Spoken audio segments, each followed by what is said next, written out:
Kinilala at pinasalamatan ang mga miyembro ng Philippine Air Force dahil sa kanilang hindi matatawarang serbisyo sa bansa. May ulat on the spot si Ivan Mayrina. Ivan?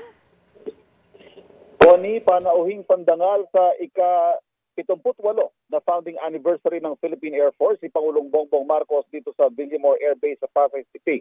Sa kanyang talumpati, kinilala ng Pangulo ang mahalagang papel ng Air Force, hindi lamang sa pagbabantay sa seguridad ng ating himpapawid, kundi maging sa di matatawarang tulong nito sa pagresponde sa mga kalamidad at agarang paghahatid ng tulong sa mga nangangailangan.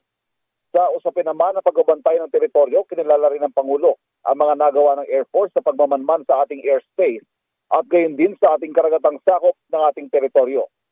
Ang patuloyan niyang umaasang sambayanan sa Air Force, patuloy naman ang commitment ng administrasyon ng patuloy na suporta sa Philippine Air Force sa pagtiyak na mabibigay ang kanilang mga pangangailangan sa kagamitan at gayon din sa pagsasanay para patuloy nilang magampanan ang kanilang tungkulin. Connie? Maraming salamat, Ivan Mayrina.